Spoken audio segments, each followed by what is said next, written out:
नमो संस्कृताय। आप सभी का स्वागत है एक नई वीडियो में। दोस्तों, हम पिछले वीडियो में हमने जाना था उंगलियों के बारे में। उंगलियों सघन अर्थात और विरल। सघन से हमने देखा था कि धनाढ्य व्यक्ति का होता है और विरल से अर्थात लाख कमाने के बाद हमारा धन खर्च हो जाता है, खत्म हो जाता है। ये हमने विरलता से हमने जाना था। तो आज की वीडियो में हम उससे थोड़ा सा जरा हट के नीचे बात करेंगे इसके अंगूठे के बारे में।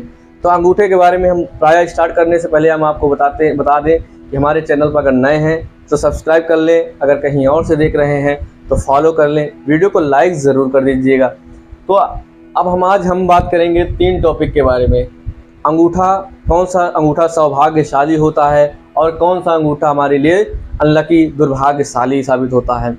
दोस्तों, बड़े बड़े जो डॉक्टर थे, पहले के लोग जो जानते थे, यहाँ से लकवा जैसी बीमारी को भी पता लगा लिया करते थे। पूरे शरीर में और कहीं भी आपको चिन्ह नहीं मिलेगा, यहीं सिर्फ अंगूठे पर आपको लकवा जैसी बीमारी का पता सिर्फ अंगूठे से लगा सकते हैं।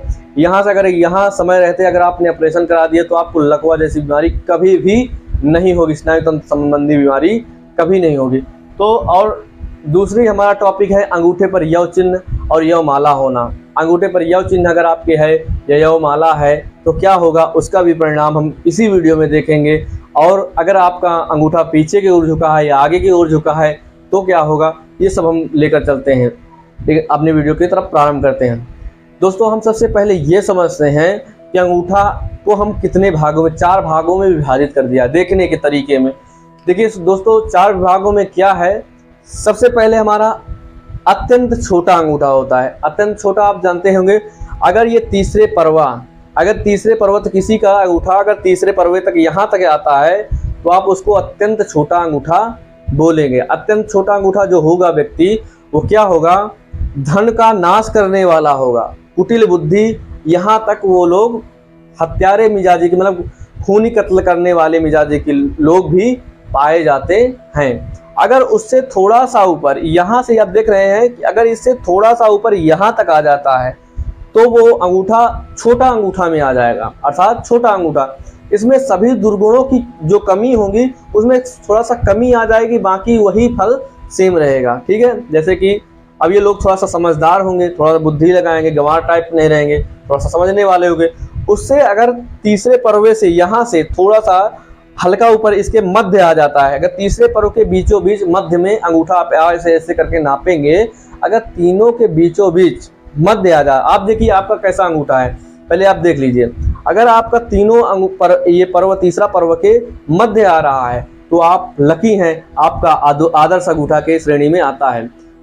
अगर यहाँ तीसरे पर्व तक अगर छू जा रहा है अंगूठा तो आप अत्यंत बड़ा अंगूठा के कैटेगरी में। अत्यंत बड़ा अंगूठा जिनका होता है वो प्रायः नेता नगरी से, आप नरेंद्र मोदी का जब भी ऐसे करते हुए हाथ देखेंगे, अगर आप देखेंगे तो उनका अंगूठा यहाँ तक छूता है।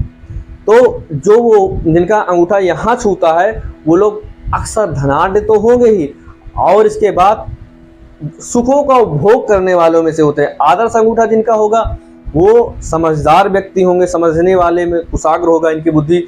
इनसे छोटा अंगूठा से थोड़ा अच्छा हो जाएगा, अच्छा होगा अर्थात समझने में शक्ति आ जाएगी, अपना काम निकालने में और अच्छे से करने में, सभी लोगों से अच्छी दिल में रहता है। ये आपको ऐसा समझना चाहिए। ठीक है, यहाँ तक आप समझ गए। तो हमारा अच्छा अंगूठा कौन सा मान लिया गया, आदर्श अंगूठा और अत्यंत बड़ा अंगूठा, आपने यहाँ तक जान गए।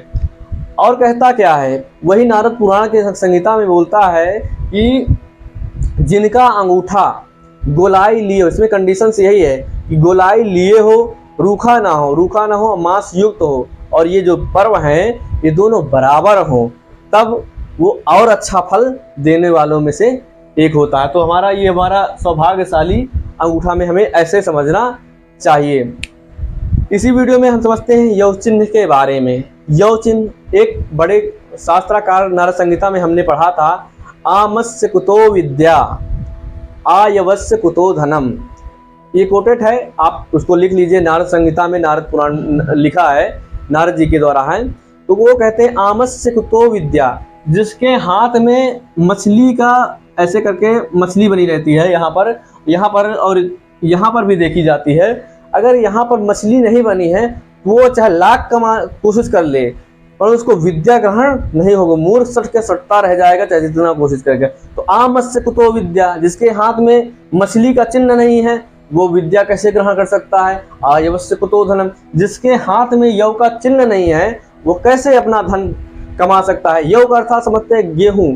जो किसान गांव के हमारे लोग जो होते हैं, पुराने जो है बड़े बुजुर्ग लोग थे, वो अपना धन किसानी करके जो धन होता था वो जो खाने के लिए पाया होता उसी धन को अपना संपत्ति मानते थे, उसी को अपना एसेट मानते थे। तो हमारे हाथ में हम यव अर्थात गेहूं की तरह ये यव का चिन्ह ऐसे दिखता है दोस्तों, ऐसे करके गेहूं की जैसे गेहूं जैसा होता है ऐसे ही यव का चिन्ह हाथों में देखा जाता है। तो जिसके जितना यव का चिन्ह होता है वो उतना धनवान होता है, ये आपको समझना चाहिए। अब हम जानते हैं अगर यही यव चिन्ह अगर किसी व्यक्ति के पहले अंगूठे पर यव का चिन्ह बन जाए तो क्या होगा, वो तो हिटलर हो जाएगा, क्योंकि इसकी इच्छाएं इतनी ज़्यादा बढ़ जाएंगी, इतनी इच्छाएं बढ़ जाएंगी।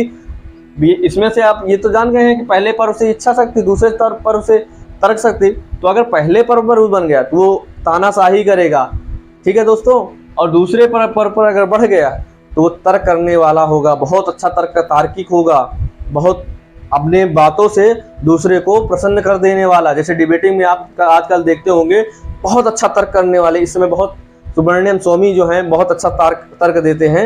वैसे ही हम यहाँ पर तर्क शक्ति को हम यहाँ देखेंगे।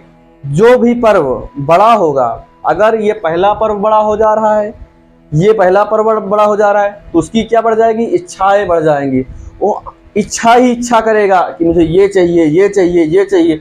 अगर दूसरा पर्व बढ़ जाता है तो उसकी तर्क करने की शक्ति बहुत ज़्यादा मजबूत हो जाएगी। यहाँ तक आप समझ गए। अब कौन सा अंगूठा कब देखना चाहिए, किसका अंगूठा, तो पहले हम किसी जिस जातक का हम देख रहे हैं उसका देख लेंगे कि शुक्ल पक्ष का जन्म है या कृष्ण पक्ष का। अगर शुक्ल पक्ष का जन्म है तो हमें दाहिना अंगूठा देखना चाहिए, अगर किसी का कृष्ण पक्ष का जन्म है तो हमें बायां अंगूठा हमें ध्यान से देखना चाहिए। ये बात आप जान लीजिए। कृष्ण पक्ष शुक्ल पक्ष से ऐसे हमें अपना अंगूठा का देखने का ये एक नियम है। अब शास्त्राकार कहते हैं कि अगर यव का चिन्ह बीचों बीच हो जाए तो क्या होगा। कुछ लोगों के यव चिन्ह बीचों बीच हो जाता है। अब एक चीज और बता दें, अगर ये अंगूठा है, ठीक है, मैं मिटा दे रहा हूं, देखिए आप देखिए ध्यान से, अगर ऐसे करके कुछ लोगों के यहाँ तक जा रहा है और दोनों लाइन को नहीं टच कर रही है तो पहली संतान क्या होगी, पुत्री होगी। अगर दोनों ऐसे जा करके ऐसे करके टच कर रही है तो क्या होगा, पुत्र होगा। अगर यही दोनों को टच नहीं करके केवल ऐसे करके ऊपर से ऐसे निकल जा रहा है तो पहली संतान मिसकैरेज होने के चांसेस बढ़ जाते हैं दोस्तों। ये हम यहाँ से देखते हैं।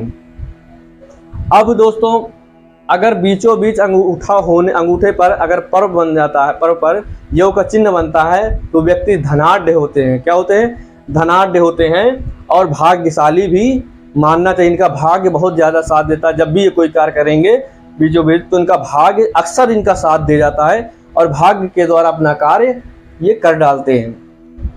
अगर वही इसके मूल पर हो जाए तो शास्त्राकार कहते हैं वो व्यक्ति विद्वान होगा और जितने यव चिन्ह इसके यहाँ पर जितने यव चिन्ह बने होंगे 1 2 3 उतने पुत्रवान होगा। दोस्तों वैसे आप जानते हैं कि आज के कल के सरकार की 2 ही मुहिम है, 2 संतान की, परंतु आपको ऐसे समझना चाहिए कि जितने यव चिन्ह होंगे उतना ज़्यादा अधिक विद्वान होगा और अनेक पुत्रवान होगा। ठीक है दोस्तों।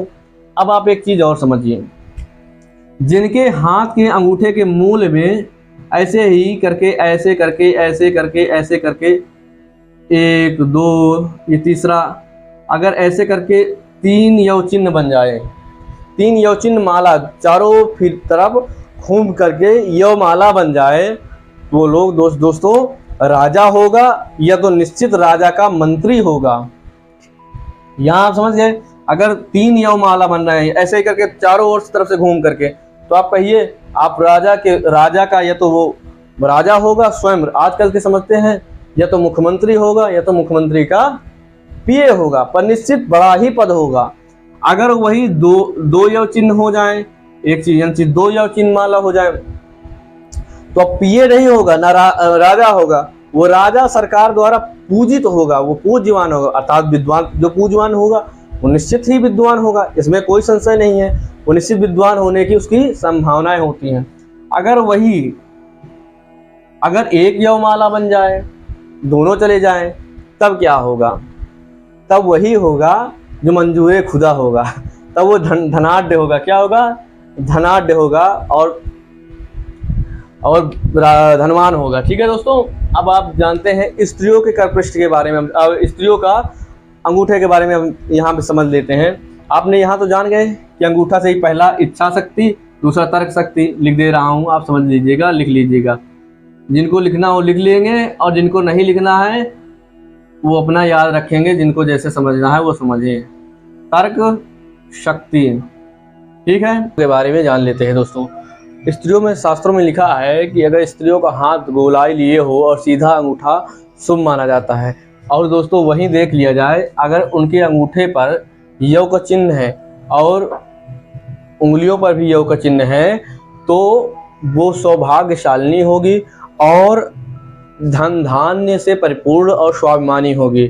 ये सीरियल ये पुरुषों के लिए नहीं, स्त्रियों के लिए है। दोस्तों अभी के लिए बस इतना ही, ये वीडियो यहीं तक के लिए विदा लेते हैं। स्वस्थ रहें, मस्त रहें। आप सभी को महादेव। मिलते हैं एक नई वीडियो के साथ।